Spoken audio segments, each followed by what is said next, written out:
Welcome to the Red Light Exposé podcast. We are an international grassroots survivor-led circle. Our goal is to counter the growing acceptance of sex work ideology. We aim to raise awareness of the harms of commercializing sex, meaning prostitution, porn, stripping, and BDSM. Through honest, in-depth conversations, we elevate voices often ignored and silenced. Together, we're challenging stereotypes and dismantling myths. We envision a healthier, safer society, especially for girls and women. We appreciate your company on this journey. Welcome back to Red Light Exposé. This is Elly Arrow speaking. I'm a long-term activist against sexual exploitation in Germany, but another issue that's close to my heart is commercial reproductive exploitation. And this is what we're going to be talking about today. We will be speaking about surrogacy. And for this topic, it made most sense to invite a guest, a proper expert. And so with me today is Kajsa Ekis Ekman. Kajsa is a Swedish award-winning author, lecturer, and journalist, speaking and writing in Swedish, English, Spanish, and French. She's the founder and editor-in-chief of Parable magazine, while also writing for the Swedish major daily Aftonbladet and the Norwegian newspaper Klassekampen. Her writing focuses on women's rights, geopolitics, economics, and the capitalist crisis. She has authored 4 books on these subjects, but the work most relevant to our talk today is Being and Being Bought, Prostitution, Surrogacy, and the Split Self, published in 2013 with Spinifex Press, and since translated into 5 languages. As the title implies, it lays bare how prostitution and surrogacy both commodify women's bodies and how the underlying ideologies that justify the exploitation mirror each other. And that's exactly what we'll be getting into today.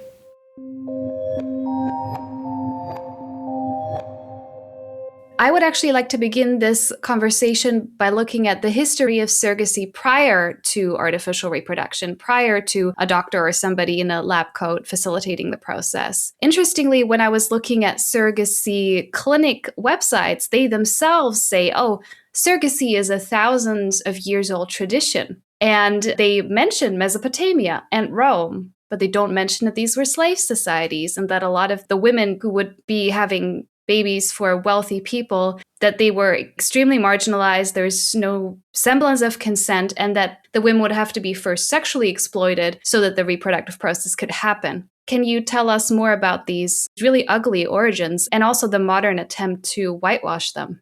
Yeah, that's a great question. Surrogacy is not a technology. It's actually a way of creating motherless children. So what distinguishes surrogacy from other ways of having children or creating families is not whether you are using IVF or no IVF, or whether, this is the sperm of the intended father or the egg of the intended mother and so on. That's not what surrogacy is. Surrogacy is separating on an industrial level mothers from their babies. That's the difference between surrogacy and anything else. So it certainly is not 2,000 years old. Never before in history have so many children been separated from their mothers and intended to be separated for commercial purposes ever before. So we're dealing with something historically new here. And the interesting thing about the surrogacy industry, just like you're mentioning here, Elly, is that they are both trying to pretend that this is like a new modern technological invention at the same time as they are pretending that this is already existed in the Bible, which we often hear from proponents of surrogacy philosophers, pro-surrogacy philosophers and stuff like that. So they're saying it's really new, and because it's new, it's modern, you have to be for this, but it's also really old, so don't worry, we're not like creating something weird here that we're going to regret later on. But surrogacy actually started in the 70s. I mean, there's no record of any mass surrogacy ever before that. Of course, we have people who have not been able to take care of their children, or, we've had cases of adoption throughout history. But to actually conceive with the intent of giving away the child has not been done before. I guess the constellations I'm thinking of is like when a wealthy and fertile couple, let's say in ancient Rome, used an enslaved woman and then her baby would become the heir. So that practice is older, to be fair. Yeah, but she would not be separated from the child. She would probably still be breastfeeding her baby. She would be bringing up her baby. It wouldn't be the wealthy couple who took the baby and brought it up by themselves and removing thus the baby's mother from the baby's life. Babies weren't moved from India to Europe. Surrogacy started because the supply of babies in the US, the internal supply of babies dried out because of the pill and because of abortion. So the rich couples who wanted to adopt babies no longer had the supply to adopt newborn babies because simply 16-year-old women or girls who got pregnant either had an abortion or, with different norms, were able to keep their child, or simply were on the pill or used, whatever contraceptive there was around, and, there wasn't that supply. So because of that, what happened first was that international adoptions kicked off. So that's when you have something that we would later on realize a lot was baby trade as well, from different countries such as South Korea, later on China, Vietnam, Guatemala, Colombia, lots of them came here to Europe as well and to Sweden. But then there were some couples who did not want to have a baby that looked different from themselves. So these couples specifically wanted a newborn white baby or a baby related to the male buyer and would thus put up ads in newspapers for fertile women. So this was done by inseminating the women. So this had nothing to do with IVF, right? This was what we call traditional surrogacy, although there's nothing traditional about it. No, that's an important distinction. Once people are able to use an egg that's not the surrogate mother's and obviously usually sperm of the buyer. But I see it all the time, people saying, well, it's not the surrogate's baby. It's not her baby because she's not genetically related to it. So I do think that change in technology has made it more palatable to people, even though at the same time, if I understand correctly, it ups the medical risks. Since now the woman going through the process has no relation genetically to the child at all. What are your thoughts on that now that a lot of surrogacy is with the genetic material of the purchases? Yeah, so this was a way that they started in the 90s in order to win custody battles, because after baby M, which happened in the 80s, where a surrogate mother changed her mind after giving birth and decided to keep her baby, surrogate contracts in the US were deemed void. So they weren't actually applicable because you can't sign a contract over a person, obviously, because that would constitute baby trade. Now, what happened was that the surrogacy industry then moved to, on a regular basis, using IVF,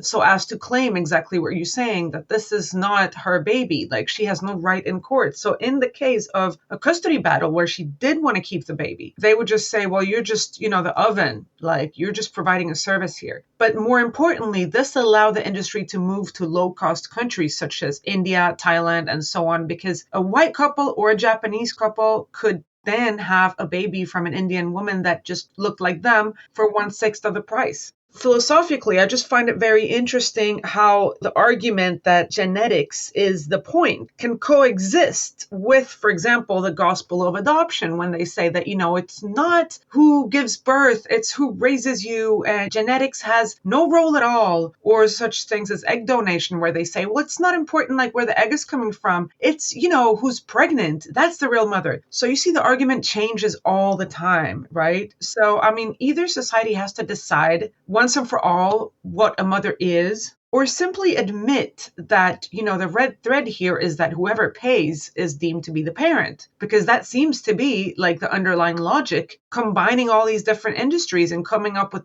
different answers all the time. And I'd like to get into who buys versus who provides, for lack of a better term, because if you believe stock footage, it's all gay couples and, what are looking like young, healthy, middle-class white women. But when I try and look at some of the demographics of the women actually exploited in this industry, I'm like, oh, this sounds just like the population of prostitution, same origin countries, maybe slightly older because ideally she's already had one child to prove her fertility. I'm seeing some women who are first exploited in prostitution, then exploited in surrogacy. And then on the other side, you've got the buyers. Nobody's scanning who these people are. These can be single men. These can be totally unfit individuals. These can be people ordering dozens, or in extreme cases, hundreds of babies, men pursuing some kind of Genghis Khan fantasy of a genetic line. Can you tell us more about who the buyers are versus the exploited women in this industry? Yeah, so I'm really worried about the children born through surrogacy because there's absolutely no control or oversight over how many kids people buy, who buys them. As you're saying, single men can buy as many kids as they want. Like there was that case about the Japanese billionaire who bought 13 kids, got custody of all of them.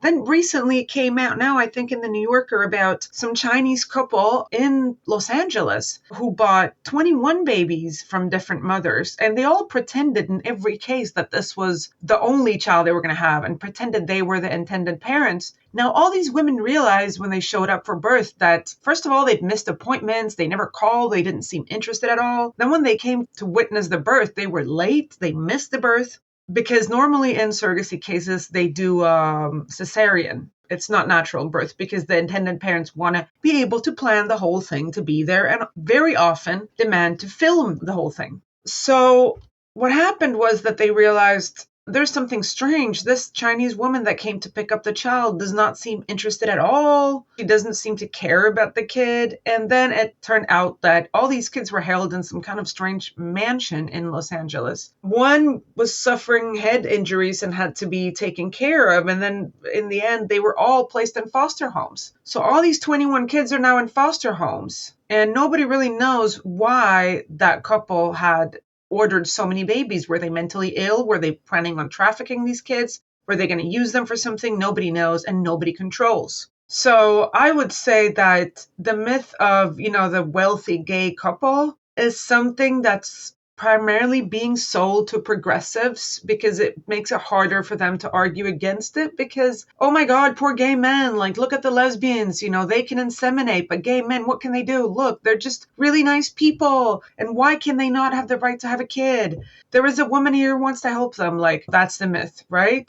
But yeah, in reality, we don't know. We don't even keep track of the people that buy surrogacy. When it comes to who are the surrogates, in poor countries, basically, they're just poor. That's the main reason. In countries such as the US, it's very often Christian women who feel like they have to atone for a sin. It's not the same demographic as women who fall victims of prostitution really there, except the poverty. But generally, the Christian women are kind of drawn in by the similarity to the virgin birth. Because just as prostitution is sex without babies, surrogacy is babies without sex. So that's a major component in surrogacy, the fact that you are not sinning, you are not having sex, you are delivering a baby just like Virgin Mary without having had sex. And in a lot of these women's minds, that can help them to atone for a previous sin. Because they're sacrificing themselves, like they're giving a child up. They are going through all the suffering, mental and physical, that this entails without getting anything in return. They might be paid, but they're not getting the child. And because they're doing that, they feel like they're good. And that can give you a certain high. So that's something that recurs in a lot of testimonies, the feeling of you're a good woman because you are sacrificing yourself for somebody else. There are arrangements of surrogacy where the buyers are not in contact with the surrogate mother at all. And there's, people in between who handle everything. But in a lot of arrangements, especially in the US context, they are. And what surrogates report is that they get love bombed until, of course, they've given birth. And then after the birth and the often instant infant removal, communication dries up. They are promised photos, which they don't ultimately get, or an opportunity to visit, which then the family often refuses. I was so saddened to hear of women entering surrogacy contracts, in part what appears to be loneliness, not just poverty. And well, as crazy as it sounds, I have heard this from women in prostitution, that they feel like they are saving marriages and they're helping lonely men, and that they themselves are lonely and looking for connection, who have like broken social bonds. And the brothel is where things are familiar. So unfortunately, this even applies in prostitution. But as you said, like, I guess surrogacy makes the quintessential Madonna, and then prostitution makes the quintessential whore, and both have a place and a role in a patriarchal society.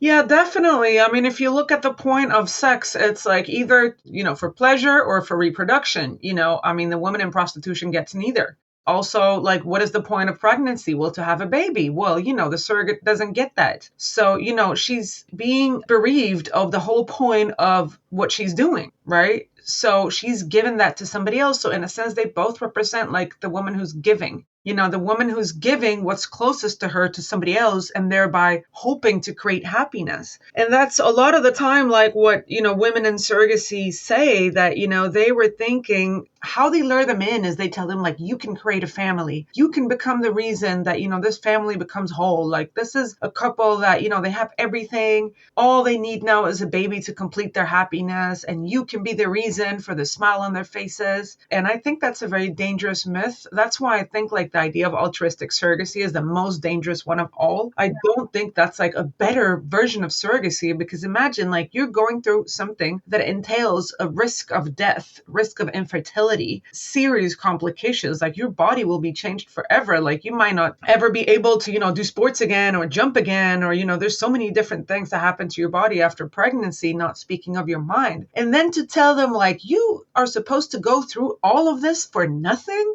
for somebody else? And that's supposed to be celebrated, as a thing that women should do for other people? And I've been in liberal feminist spaces, and there's lots of discussion of boundaries, learning to say no, let's not, do all the care work. Men need to pitch in. But at the same time, complete sexual or reproductive sacrifice through surrogacy or prostitution is celebrated, which doesn't make any sense. There's a complete disconnect. But that's not to say that nobody profits. Surrogacy is big, big money, though just like prostitution, not usually for the woman herself, but the infrastructure around her, the profiteers and companies that spring up. Can you tell us a little bit more about the international surrogacy? Who's running these clinics? Are there any big companies to name? Do we have an idea how much money they make? Yeah, so there is lots of companies now. I mean, here we have in Scandinavia, there's something called Nordic Surrogacy, which mainly operates in Ukraine. There is Circle Surrogacy, mainly for gay people, and so on and so forth. Then it's a kind of anarchic industry. Like there will be a company that will appear from nowhere, set up shop in like, say, Nepal, exploit all these women. Then the authorities will discover that they're involved in shady business, baby factories, women are enslaved, things like that. Then they'll just disappear. Legislation will eventually catch up. In the global south, they have in a lot of countries actually prohibited reproductive tourism. And then they just go to a new country and set up shop and go on like that. Like, for example, the case I was talking about in Los Angeles, like that company no longer exists. Like that's gone now. It's pimps. It's like reproductive pimping. I mean, they're always telling the buyers like, oh, here, like everything is perfect. We have lawyers.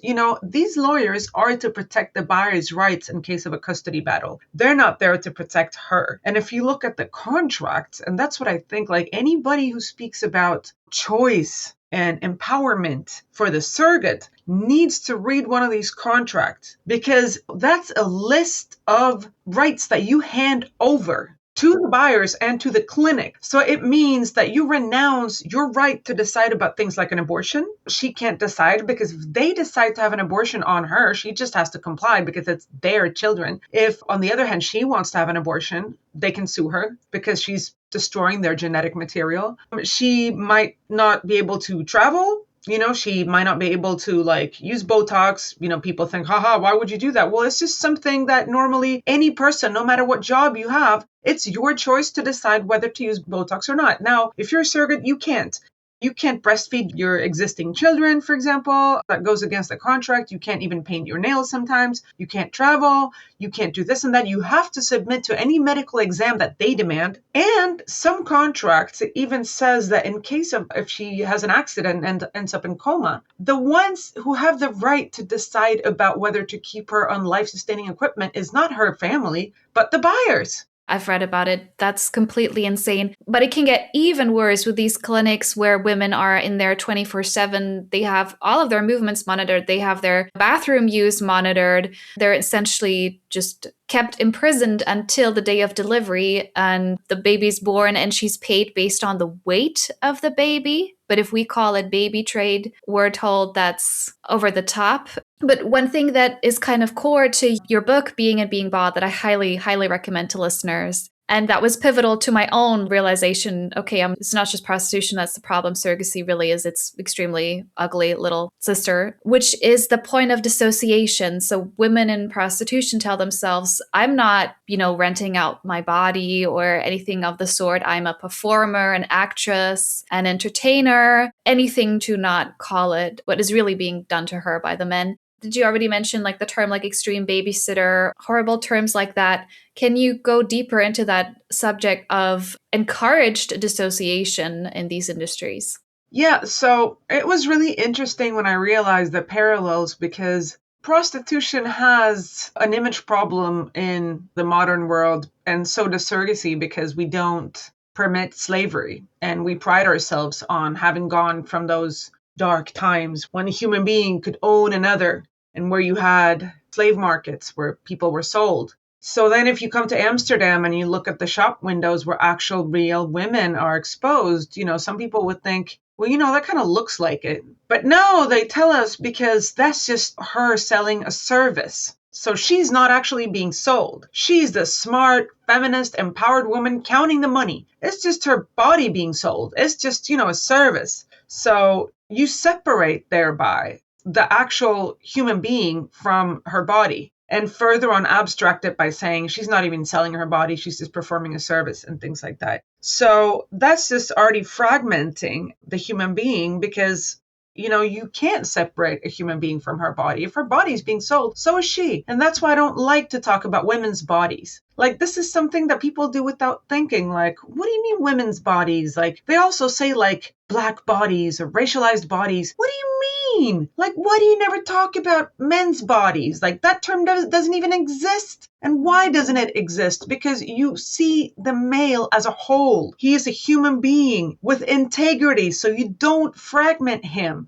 But with women, all of a sudden, there is all these terms as if we were just a collection of functions like menstruators, vagina owners, like uterus carriers, like whatnot. So all of a sudden, like, we are taught that we have to look at ourselves like we have a mind and then we have a body, and what happens to the body doesn't really affect us. And, that's like a theoretical exercise that you can, have fun with. But when you are in prostitution or surrogacy, that's what you really have to perform. Like, you actually have to think while he's lying on top of you, panting and screaming. You have to think, well, I'm not really here. And this is the technique that most women in prostitution and basically any woman that's being raped or that's being abused uses to try to think, I'm not here. And that's a type of dissociation, which of course is the difference from sex that people actually like and desire. Because when you're having sex with someone and you're enjoying it, of course you're not thinking, well, I'm not here.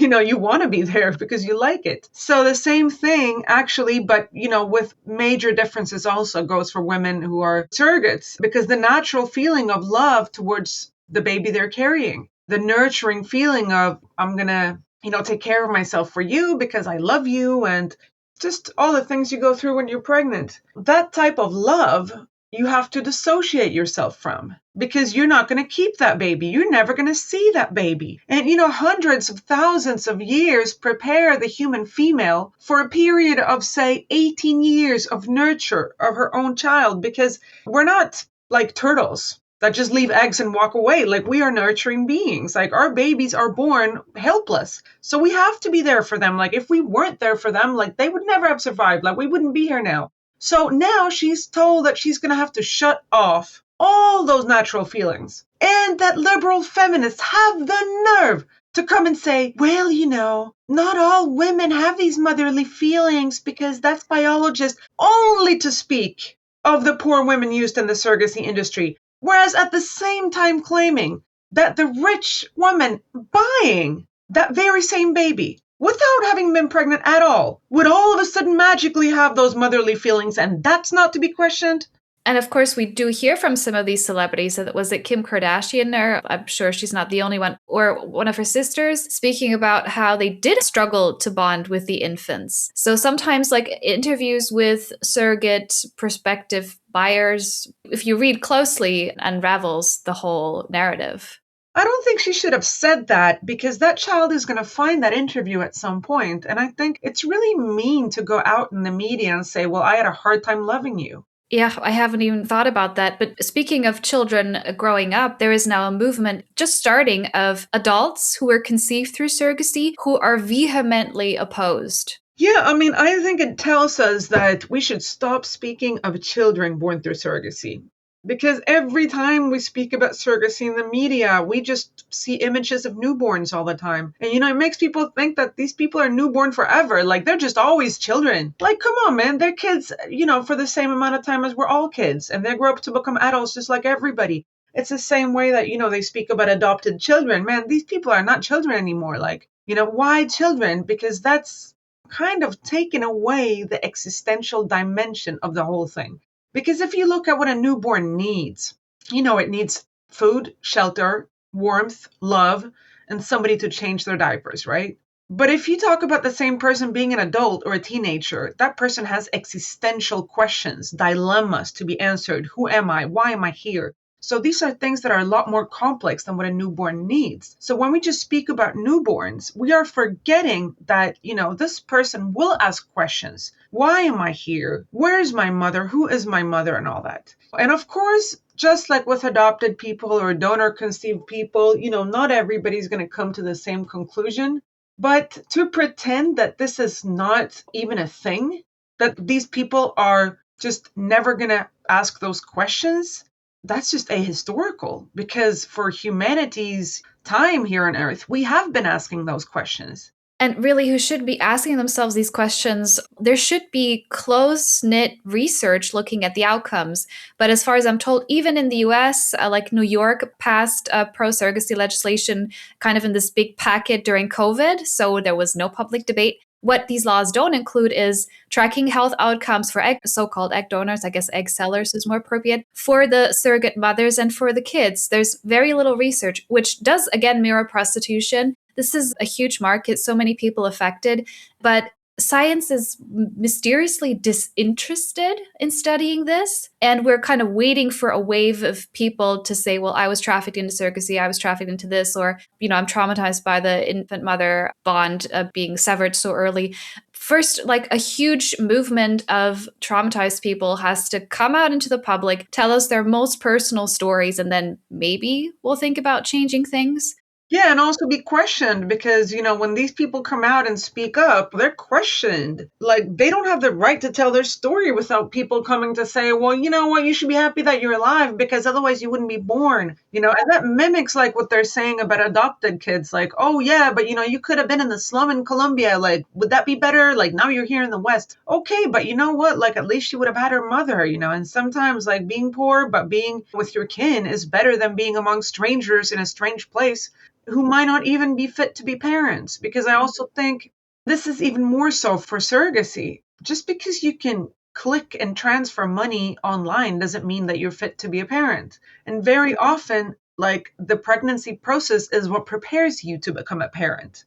And the other person who's with you during that pregnancy, it might be your man or somebody else, will also kind of get used to the idea, like, yeah, we will be parents now, and so on. Now, with surrogacy, you can order kids online and then, we had a divorce. I don't want these kids. Can I cancel the order? Like, that really exists. People who want to cancel, people who just, decide they want a boy and a girl. And if it happen to be two boys, well, then we don't want it. Or people who end up having a child with a chromosome difference and then say, no, we don't want that one. Like in that famous case with baby Gammy in Thailand and so on. So there's all these cases where we are approaching a logic of consumerism when it comes to surrogacy.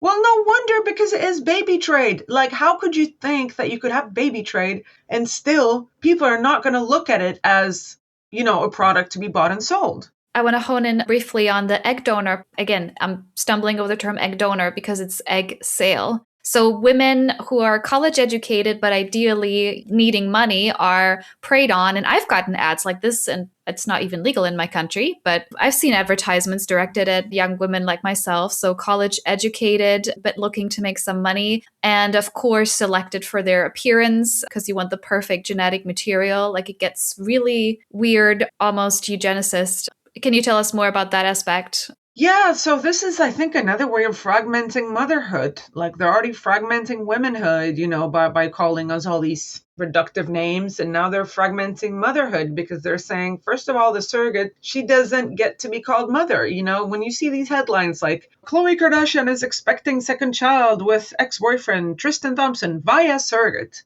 Sorry, there's one person who's expecting here, and she's not even named in this article. Like, hello, Kardashian is not expecting anybody. Somebody else is expecting a baby here, right? And then if we go to the, as you call it, egg donor or egg seller, if they involve one of those, like she's not named either. And then when you read these male philosophers who get kind of like, I would say this kind of almost excitement when they speak about surrogacy, what they actually linger on the most is this fragmentation of motherhood. Like, oh, now we don't know who's the real mother. Like, is it the person who's pregnant? Is it the egg donor? Is it the woman who's bringing the child up? You don't know. It's not so easy anymore. And for them, I think that's a way of getting back at women. Like, we don't have that much power anymore because they cut us up in 3 pieces. And soon we're all going to have kids from laboratories. So you guys are not going to be needed anymore. You're worthless. We got you. Like, that's what they want to tell us. Now, I don't believe that's ever going to happen. I don't think it's possible because I believe the female body is perfect. I don't think a machine can ever imitate it. I think that's scare tactics for us to believe that we could be replaced, but we won't be replaced. And I also think that even if you could do, like, say, uterus transplants and stuff, I believe that's too costly and too complicated and unnecessary. But the fact that they're always telling us this is kind of undervaluing what is womanhood and saying that man can create something better in a laboratory than what you can do with your own body. Because there you go. It's like the uterus envy. It's just like they're always telling us, like, the perfect sex robot is around the corner and nobody will want you foids anymore. Every man will have a robot on his arm. And I mean, they struggle to make the robots walk. I know there's been some breakthroughs recently, but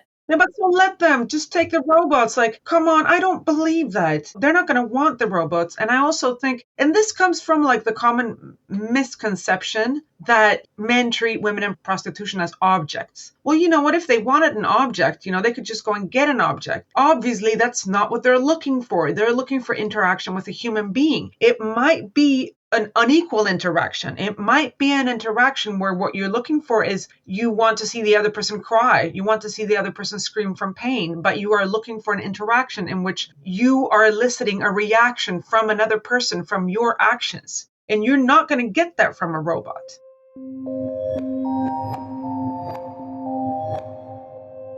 We want to take a moment to thank you for your listenership.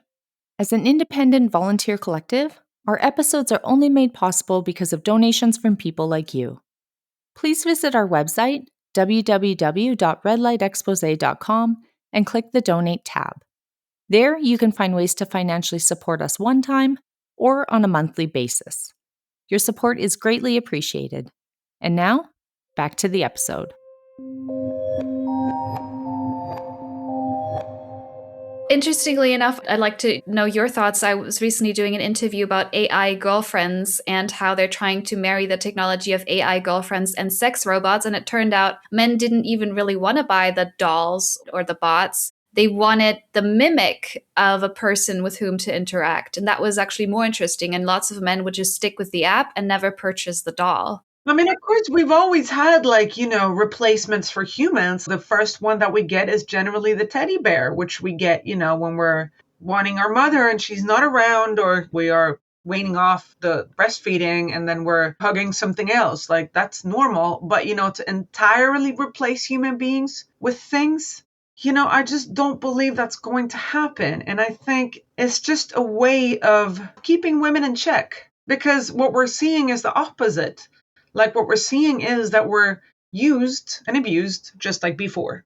Mm-hmm. Yeah, absolutely. Sex doll brothels or whatever have been around and they've not replaced regular ones. We've got AI porn, and the porn industry is still churning out abusive real women. And I also think it's ludicrous to think that we're going to have artificial wombs possibly ever. We barely understand female gynecological health conditions. I don't think we really understand how life is made. There was all this, the sperms, they race each other to get to the egg. Now we've just started to understand the egg has an active part to play in the process. And we think we can copy this perfectly in a lab. And let's say maybe we could, which again, I'm very skeptical. Is that baby that's produced through that going to be okay? Because it's not going to hear its mom's heartbeat or voice or all the processes we barely understand that happen in utero. You're going to hear the beeping of a machine instead. Well, that sounds absolutely dystopic. Why would we want that? That's not my vision of feminist liberation. No, not liberation of anybody. That sounds terrible. I just think it's funny. To me, it sounds a bit like when they're saying, like, oh, we're not going to need workers anymore because robots are going to replace you all. Okay, so what about, like, the capitalists? Like, are they not going to be replaced, or just the workers? Why don't we ever say, like, oh, can we actually manufacture sperm so we won't need men? Like, nobody's talking about that. Do you know what I mean? Like, you're going to manufacture what's the most complicated to make, and you're not going to make the easiest thing? Like, I just don't see the point of that. So I think it's all a theoretical kind of like myth-making scheme. It's just like they're saying, oh, nobody knows what a woman is anymore. Well, you kind of do when you're looking for surrogates, because you know damn well like what type of woman you need.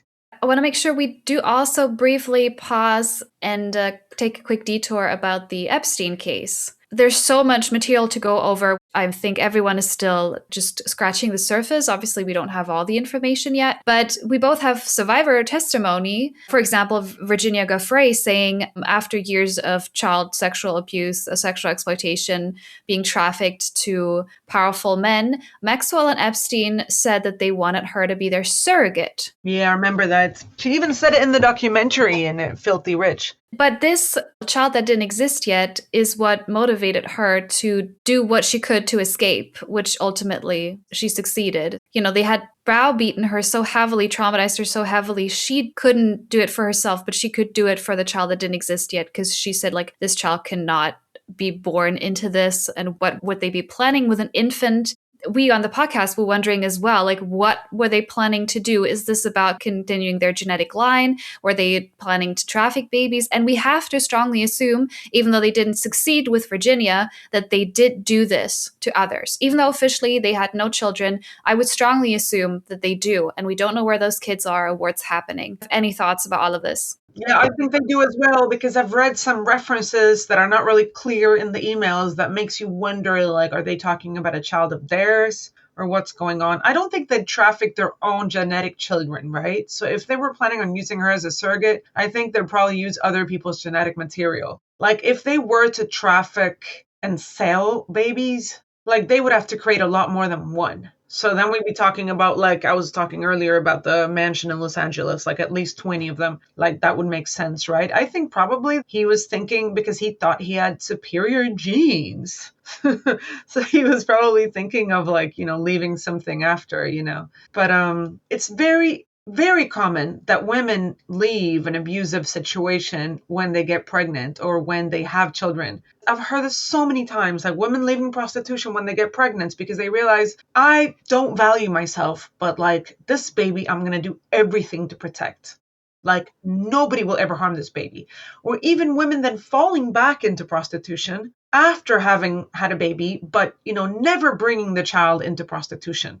Even they're offered money from buyers for their daughter. They're saying she is never going to enter this world. This is so common because, you know, when you think like about yourself, you think, well, I can handle this. I'm big, I'm strong. But when you look at your own child at that age and you see how vulnerable they are, how small they are, how they cannot at all handle choice or, you know, responsibility or anything the like. And you think, how could they let that happen to me?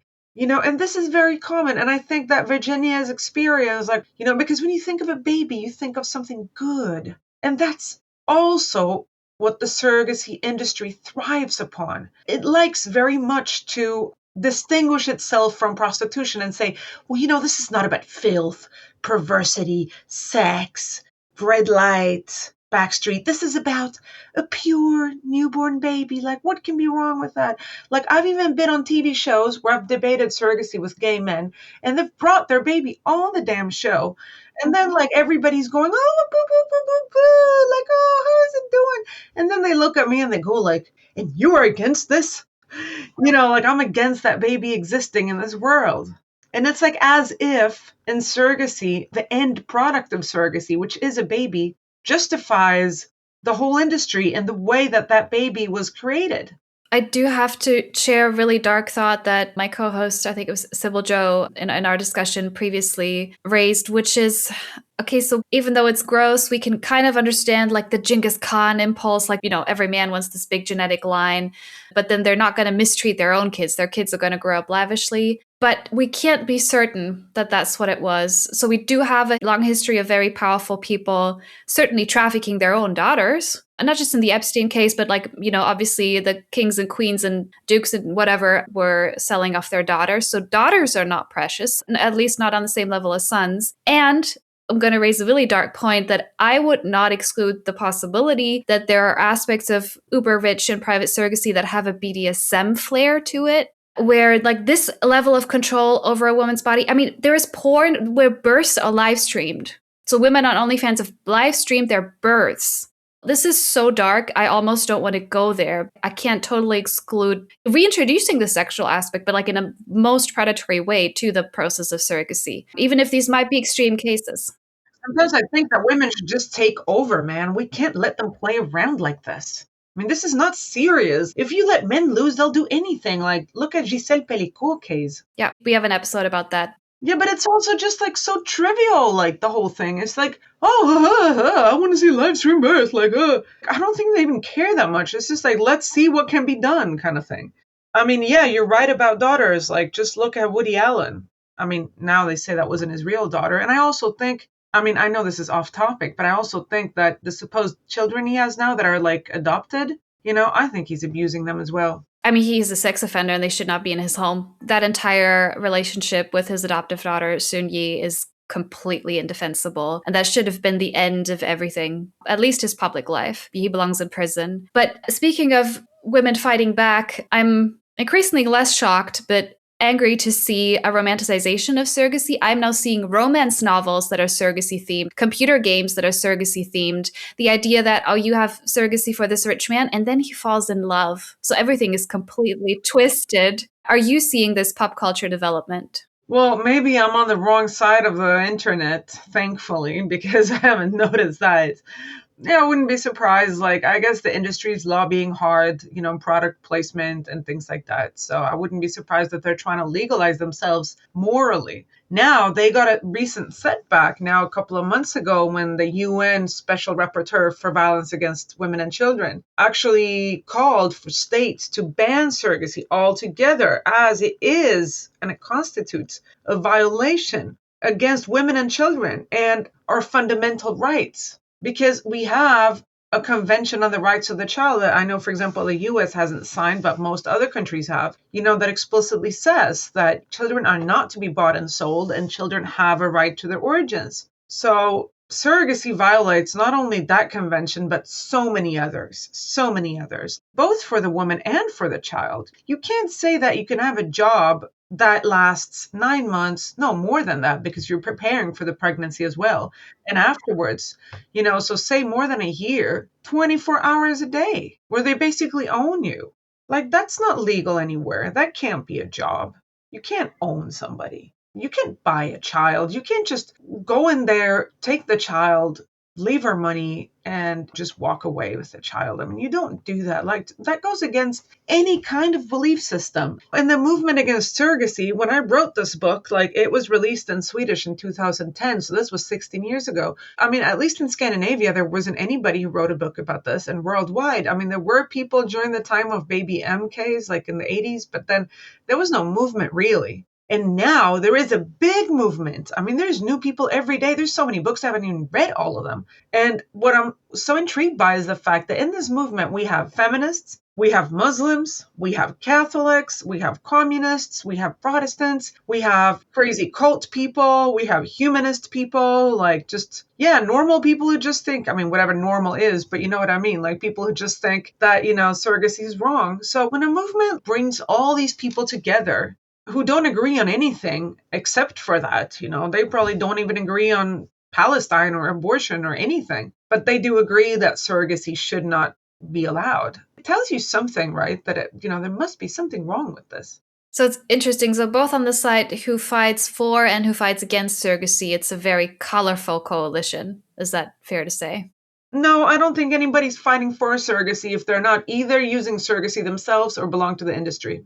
There is no grassroots movement for surrogacy. If you look at the people who are advocating for surrogacy, it's either those organizations that are lobbying for it because they are either like gay men who want to use surrogacy or, any other type of group that wants surrogacy, or it's the industry itself. But you don't see any normal person like waking up and going like, what cause am I gonna, advocate for? Oh, I'll take pro surrogacy. I mean, it's the ideological paint that comes in different shades, even if it's the same idea. Yeah, but it's artificial. It's advertisement. It's not like people are actually sitting down thinking, why am I for or against surrogacy? It's the industry itself that decides to cater to different groups. For example, when it speaks to right-wing conservatives, it speaks about, surrogacy shoring up the nuclear family because any married couple needs to procreate and therefore, somebody has to come in and give them a child if they can have it. And then you have, the progressive movement that says like gay people, trans people, like non-binary, like everybody should have children, like that's a human right.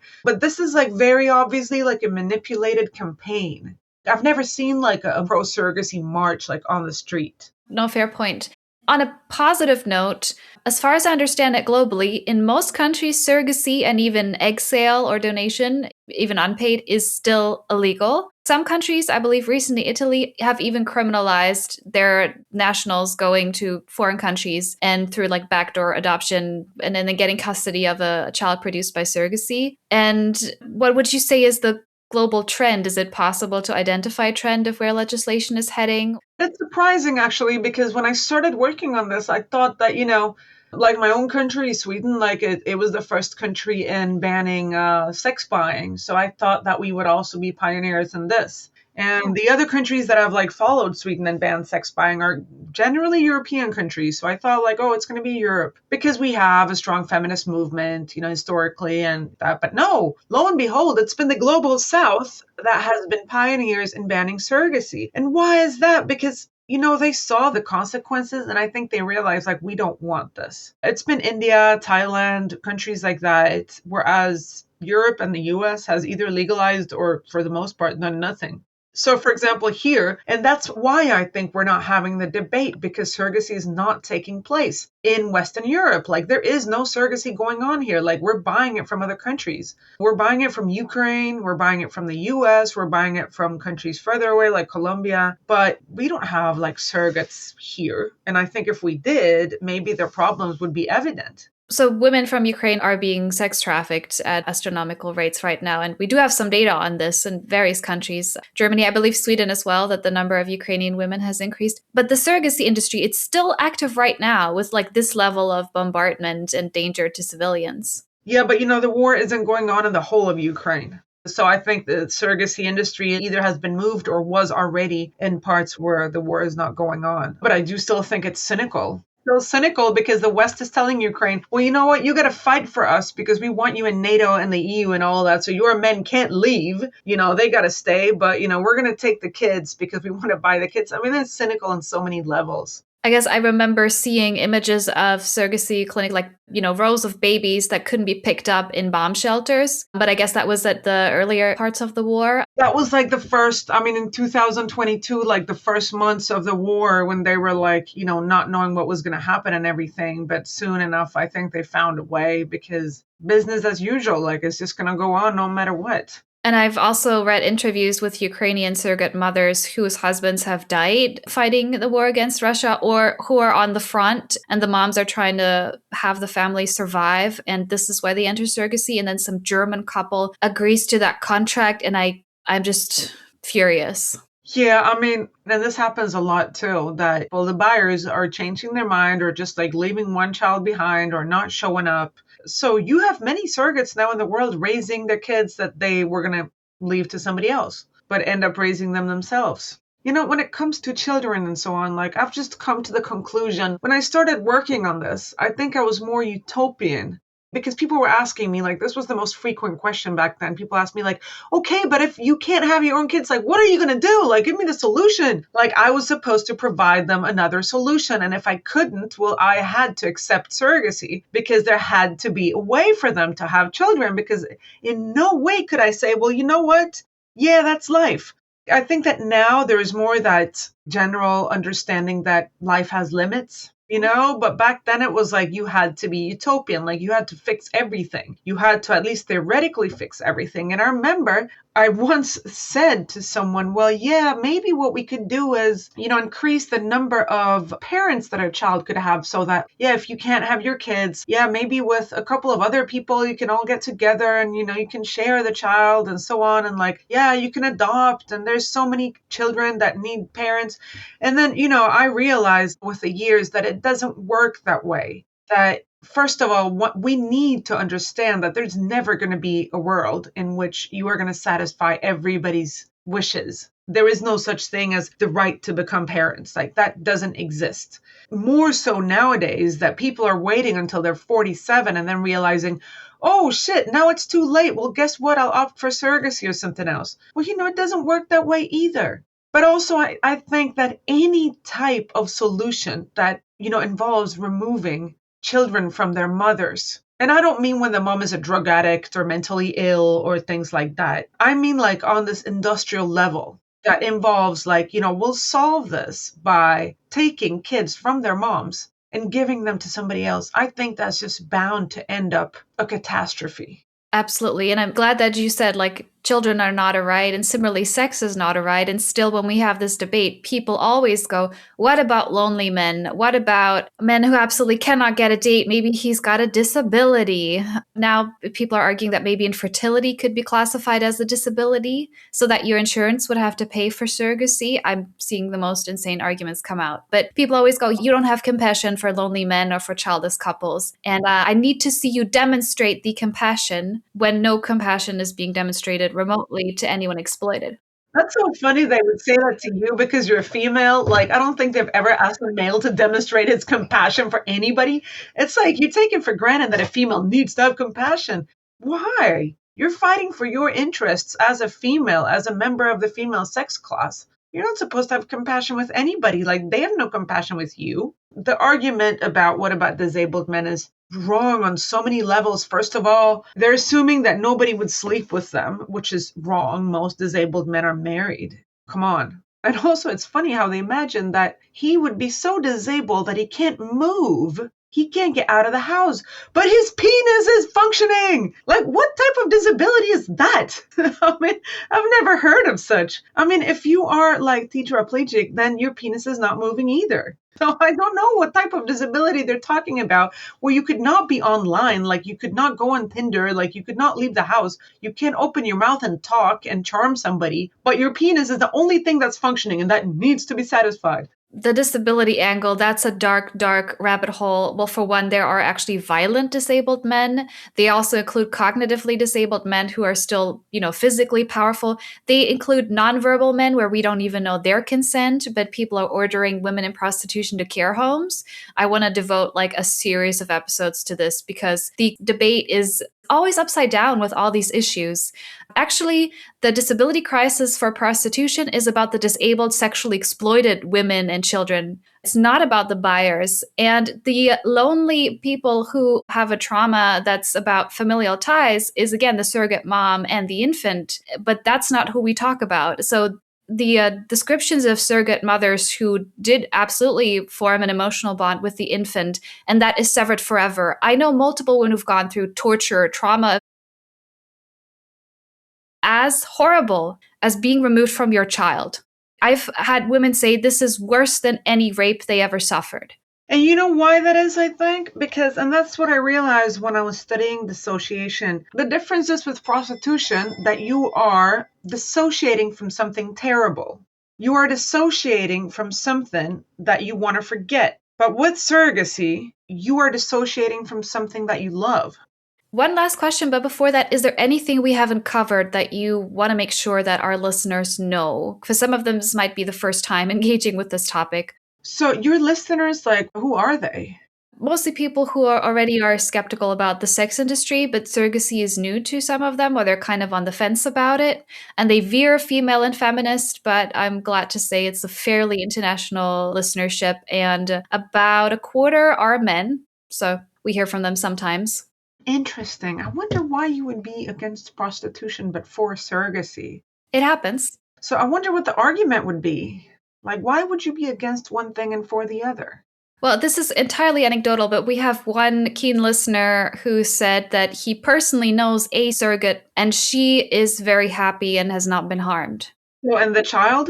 I did not get more detailed information or obviously any ability to verify this case, but it's like I have a friend who's in prostitution and she feels like this is not so bad for her. Yeah, I understand. But to me, I think if you were to be for either of these, if you had to pick, normally I think people would rather be against surrogacy before they're against prostitution. And the reason why is that the child cannot consent. And now that we have this consent culture, and what I think is an inflation in this term consent, because I don't think consent actually is adequate to understand things at all. Like, for example, with prostitution, I think the point is not whether she consents or not. The point is, does she desire it?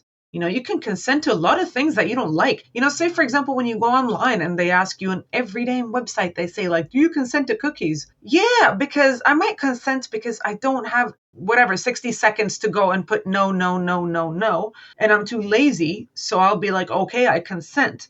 But does that mean I desire cookies? Does that mean I can't live without them? Well, obviously not, right? So consent does not imply desire. And when it comes to sex, consent is always used for the female because one knows that the male desires this. But then the female is supposed to consent, like, okay, come on, you can do it, and I just think that's the wrong understanding. Like, if you don't desire it, don't do it. But anyway, what I was getting to was that not even that term can justify surrogacy, because here we have basically two people involved. We have the female and then we have the child.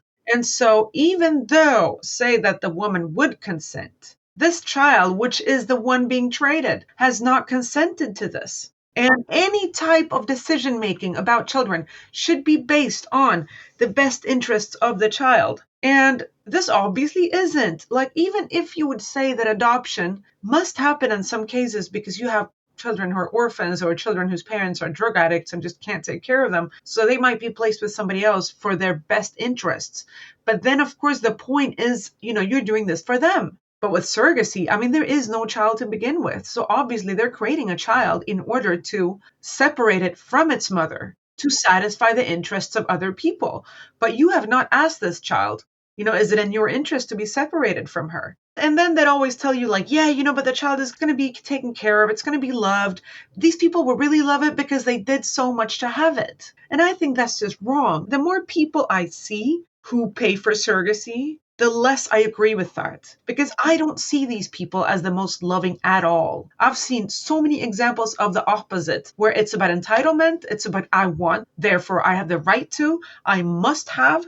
But it's not at all the same thing as really loving and caring for a child. So they're trying to convince us that the more you pay, the richer you are, the more loving you are. I've seen really poor people love their kids way more than I've seen rich people. So this is not true at all. This is really strange to me when people who consider themselves on the left defend prostitution. But in surrogacy, you are defending like the ruling class.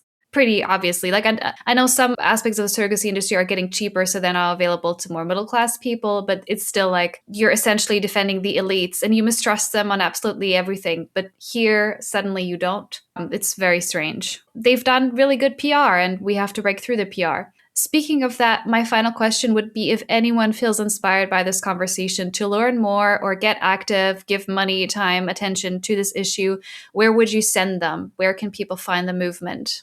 In a lot of countries, there is a movement. I'd say you can, for example, read Olivia Morrell's book. She's born through surrogacy herself, and she describes her life. So that's really interesting. Then there are books by surrogate mothers, and there is Renate Klein has written a great book called Surrogacy, a Human Rights Violation. There's an umbrella organization called the Casablanca Declaration, which unites people. Now it's the whole world. It's like you got people from Latin America, Africa, Europe, like Australia, anywhere that are fighting against this. So I would say, what we need to do now is really listen to the call of the UN and make sure that we ban surrogacy everywhere. And as opposed to prostitution, surrogacy can never happen without, the explicit cooperation of the state. You might have prostitution going on in a cellar and nobody knows about it. But you cannot have a child and raise it without the state knowing about it, especially not if you plan to be like a member of society. I mean, the child must be registered. You got to put it to school.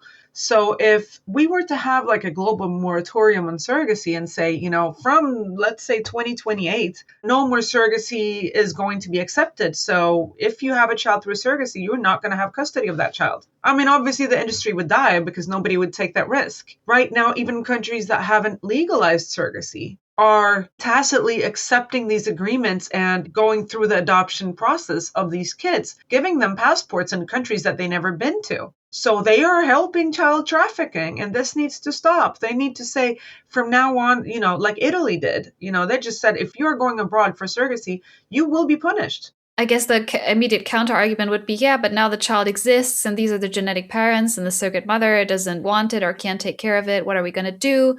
Just like when they say, oh, if you diminish the prostitution industry through a Swedish style law, you disrupt the market and, there's people caught in the middle, which isn't totally untrue.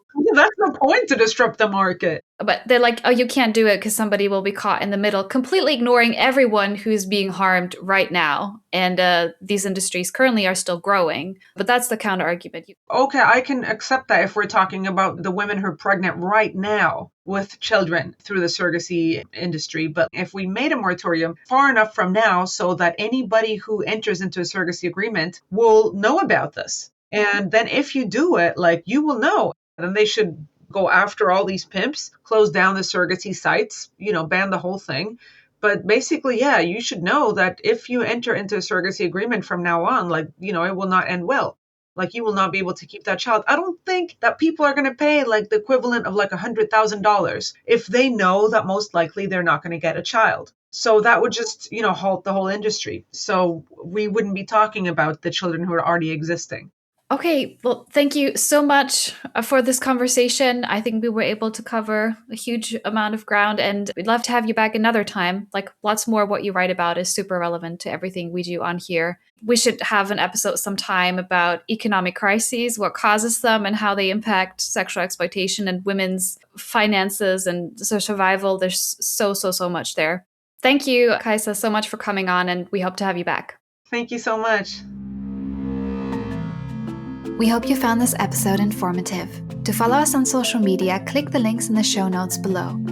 If there is a topic you would like us to cover, you can contact us at redlightexposé.podcast@gmail.com or head on over to our website, redlightexposé.com. There you can also find a donation page if you'd like to support the show.